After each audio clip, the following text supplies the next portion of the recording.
చుట్టూ కూర్చోబెట్టుకుని వాళ్ళకి ఆ యొక్క శరీరం నుంచి, రక్తం నుంచి, రొట్టె నుంచి వాళ్ళకి ఇచ్చినప్పుడు ఇది నా యొక్క శరీరం అని చెప్పాడు.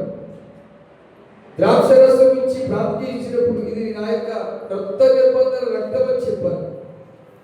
అయితే యేసు ప్రభువుని అప్పగించడానికి ఒక ఆయన ప్లాన్ చేశాడు.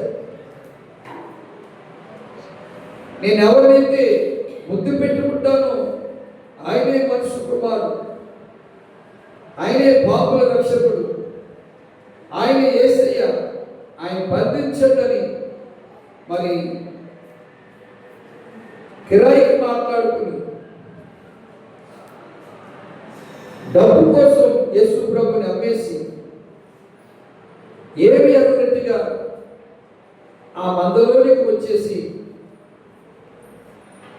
యేసు ప్రభుని అమ్మి అప్పగించిన రోజులు ఈరోజు జ్ఞాపకం చేసుకుంటున్నాం. మరి మనం ఎక్కడ యేసు ప్రభుని అమ్మేస్తున్నాం ఒక్కసారి జ్ఞాపకం చేసుకోవాలి. యేసు ప్రభుని ప్రక్కన పెట్టేసి మనం సొంత పనులు చేసుకుంటున్నామంటే యేసు ప్రభుని అమ్మేసినట్టే.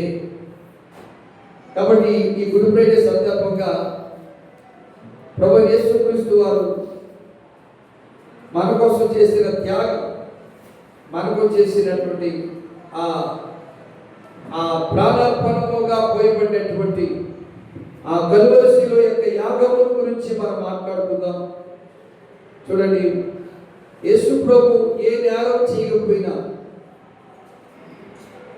ప్రపంచంలో ఉన్నటువంటి మనుషులందరి కోసం నేరస్తుడిగా నిలిచిన వాడు యేసు ప్రభు. అక్కడ దేవునికి స్తోత్రం, హల్లెలూయా.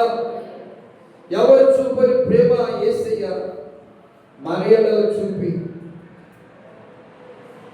ఎవరు చేయని త్యాగమును యేసయ్య మన కోసం చేస్తున్నారు.